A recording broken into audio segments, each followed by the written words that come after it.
Welcome, Dr. James Beckett, Sports Card Insights Origin episode with Bobby Baseball, Bobby Baseball 321 on Instagram. He was actually the first alternate for the hobby content creator dinner I did more than a year ago.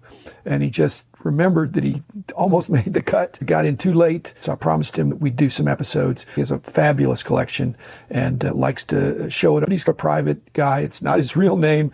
And I totally respect that. I know his name. I'm not going to out him. People ought to have the choice to hobby the way they want to. And if that requires or involves a little bit of anonymity, I think that's fine. People that need to know probably do know. But anyway, thanks, Bobby, for sharing your collection and sharing your story. Thanks also sponsors, Topps, Panini, Upper Deck, Heritage Auctions, Huggins and Scott Auctions, Mike Stadium Sports Cards, Burbank Sports Cards, ComC.com, and Beckett Media, Beckett Grading, Beckett Authentication. So I had a good time.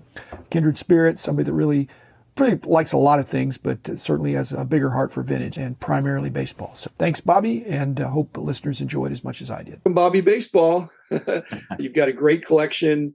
And I'd like to hear more about it, how you got started, where you are now, where you're going. Well, thanks so much. Started when I was a teenager. I remember 13 years old, buying packs in my neighborhood and seeing kids resell some of their cards to dealers at roughly half the price of what they wind up buying them for. And I thought, wow, that seems like a pretty good margin. What if I get into this game myself and maybe work on a slightly lower margin, but drive a lot more volume?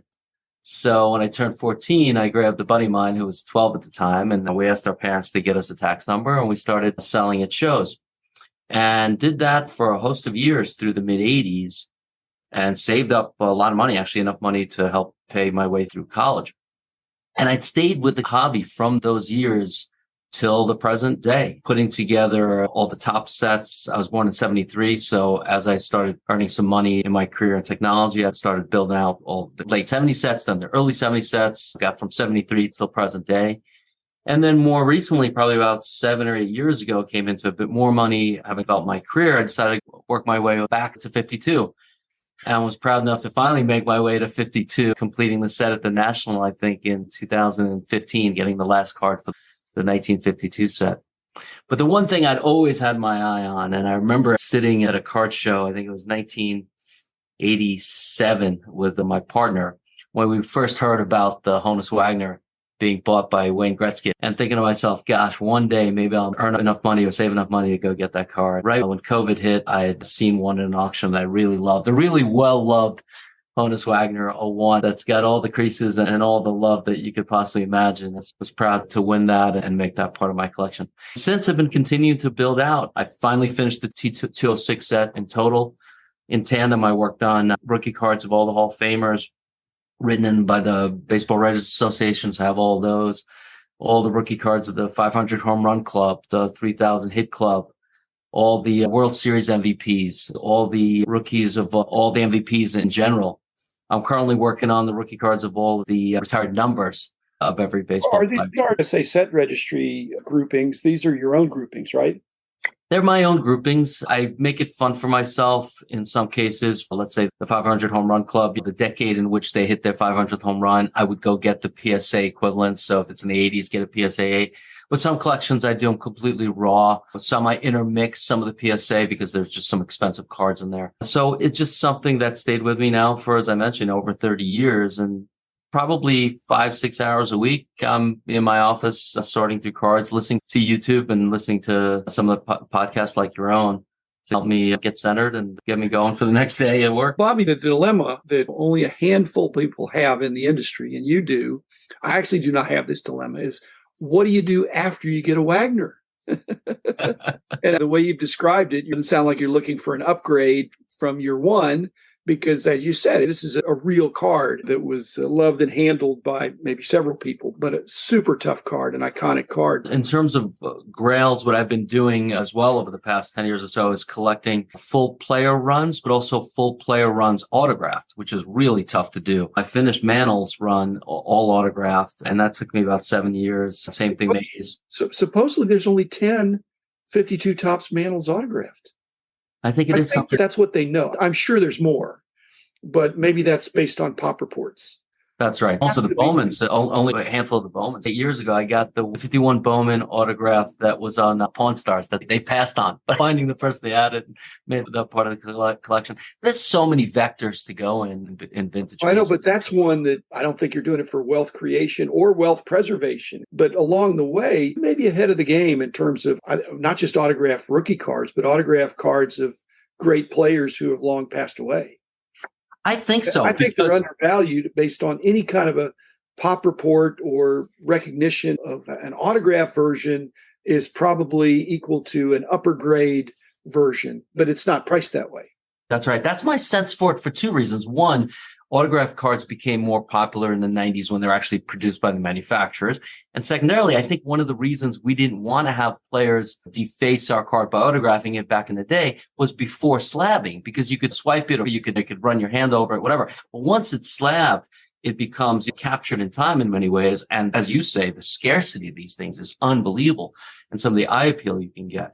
And you could do fun things. Rainbows are also very popular things. It took me a while to get this too, but I got the 33 Gaudy Babe Ruth, the 4 cards, all autographed, a little rainbow of Babe Ruth, which I thought was fun. I even considered maybe when collectible was getting going, maybe at some point fractionalizing that so people could have a portion of that as a collection to make it fun. Bob, how much interest are you going to 51%.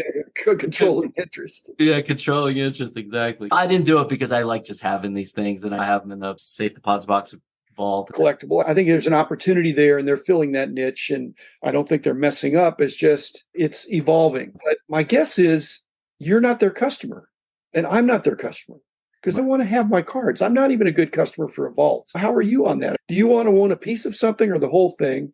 And do you want somebody else to hold it, or do you want to hold it?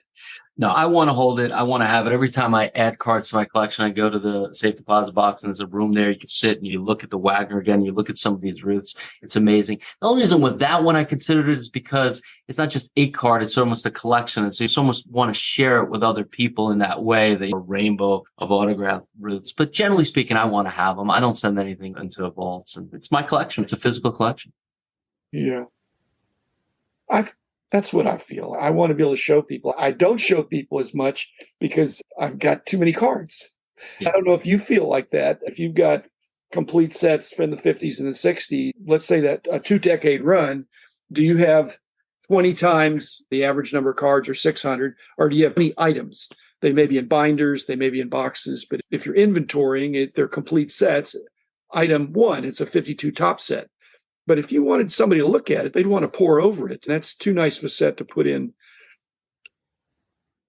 plastic sheets in a binder for sure.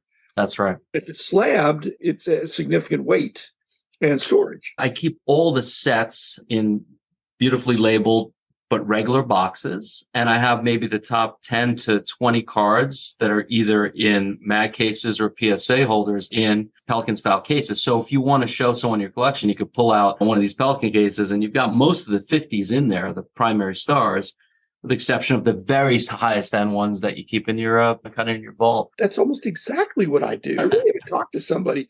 My most valuable stuff is at the bank. The not as valuable stuff is here, and it's slabbed. The way less valuable is just in boxes. They're maybe not as beautifully labeled as yours. But who comes over and wants to see the comments? I don't think they do. Very rarely. Sometimes they'll think of a player and then you go find it for them. Exactly right. I've done the same since with Bowmans as well. I put together all the Bowman sets. So the early sets, obviously, and then all the latest sets as well. And then you have the 1 of 500 Pujols is obviously in a slab, but the rest of the sets in boxes. Are you unusual in the sense that you're working backwards and forwards? Because I think a lot of guys, when you have such an outstanding vintage collection, they just get exhausted by the newer cards. Are you just mainly doing Topps flagship, or are you doing all these sub-brands and Panini and all the other kinds? I'm not doing all the sub-brands in general, but what I do is I highlight a few players I think are really good, let's say pre-Hall of Fame or early prospect players. I was just at a show this Saturday, going through dollar boxes, looking for, let's say, the top 10 rookie cards of a given prospect. And I'll collect the top 10 of that, and I'll store that separately, alphabetically. And so as I see these players playing, I'd go back in and look at the different types of cards out of that particular player. Sometimes serial numbered, if it's a high-end card. I hope you don't go to the same shows I go to, because you're looking for what I'm looking for. That's not fair. In the dollar box is amazing what you'll find. Absolutely. It's not going to be great cards, but they're going to be overlooked, really good cards in some cases. Absolutely. And I'll tell you, Especially if you're a 80s, student of the game or you're tuned in. Yeah. I was going to say in the 80s, sometimes you go through $5 boxes, $10 boxes, and you're finding the cards that you remember that were just so special to you, the Mattingly rookies, the Boggs rookies, the Sandbergs, the whatever may be, good and all that. And I always pick that up. I can't help it because to me, that's just worth what it was worth then and more. So I'll add those to my alphabetized boxes of cards I have at home. So you have your complete sets. This is uncanny because I'm doing the same thing. I have my complete sets, and then I have a separate area that's alphabetized by the player. Like I said, if I'm in a dollar box, which is fun for me, it's not going to move any needles, but it's going to be fun. And I'm going to pull out stuff I think is interesting. And if it's a no-name player, I'll learn about it, but then I may discard. It's like catch and release. Right. But if it's Sandberg or all the guys you mentioned, I think that's an interesting.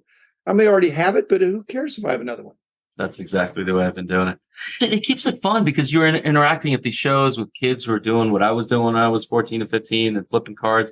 And at the same time, you're on some of these high-end auction sites from Gold and Heritage and all that and getting cards. They all mean just as much to you, right? And obviously, one is worth a lot more than another, but they all mean just as much. They're just fun to be around and collect and collate. At 13, I was slowing down, and as 13 is when you got started. Did you have any perception of cards and sports before you were 13? Or did it just pop up because your buddy, or was it serendipitous? I was aware of cards from the age of 7, 8, 9, 10, 11, 12, 13. It was starting to wane a little bit. I wasn't doing it when I was 10, but I like baseball. I played baseball after school. Kids at a park 2 houses away from me. So that kind of lured me in. Yeah. It sounds like right from the beginning, it's not that I wanted to do it as a business. It's just I thought businessly about it in terms of what values were and mission and things like that. So it sounds like you're like that too. And it's probably served you well in your business because you've done well. Oh, hugely well. I've been rounding myself off with various degrees over the years and growing, becoming an executive and running a software company and all that. But I will tell you, I rely more on some of the skills learned in terms of how to position, how to market, how to negotiate, how to trade, how to deal with people with integrity and all that through the experiences I had as early as 14, 15 years old, no doubt. I'm being facetious now, but probably should get a percentage of your success. Granted. Actually, here's the problem with that, Bobby, is that if I get a percentage of your success, then you get a percentage of my success because it's intertwined. I love putting out the magazines and helping kids and their dads or everybody enjoy a hobby that I enjoyed. Not only were people learning about business through our magazines and books, I was too. It just was part of the ethos of the day. And you're coming in right when cards are really expanding, what they call junk wax. But it may have been overproduced, but it was heavily marketed. And it was over-marketed to where it couldn't support. It became unsustainable.